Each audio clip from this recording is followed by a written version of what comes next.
Welcome back to Opinion Journal. I'm Mary Kissel.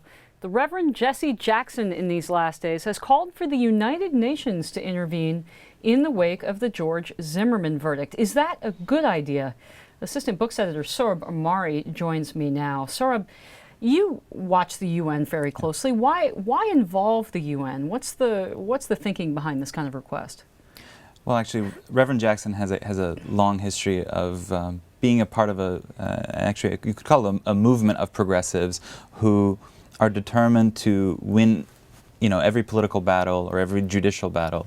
And when they lose, either, in court or, when they can't win a democratic majority for what they want, they tend to go to the United Nations to try to vindicate themselves there.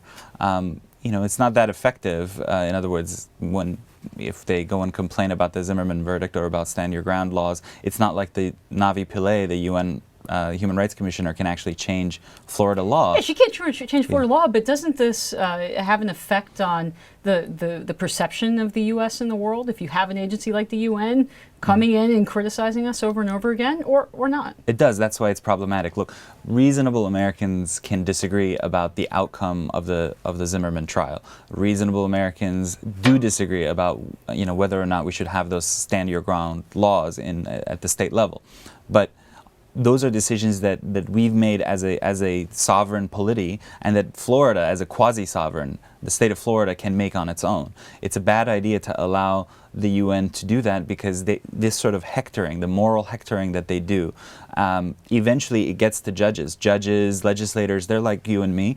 They go to conferences, they read law review articles, and if they start to feel, well, look, I have to look to some other authority, eventually the silly moral hectoring of a body like the UN Human Rights Council, which is dominated by Iran and Syria and China, will actually come to mean something, and then Americans will be unhappy.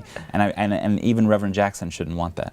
We've got about 30 seconds left. You're right. It is ironic that you would go to a Cuba and an Iran to lecture us. Yeah. Could this remark be useful in that it draws attention to the kind of the wastefulness of the UN? Yeah. I mean, that certainly is the case, and the American people, it's worthwhile to remember what a silly institution this is and how seriously we've taken it. And here's another instance where a body dominated by autocracies is looking askance at our legal system, and I think we should be looking askance at our legal system. We're out of time. Sohrab Ahmari, thank you very much.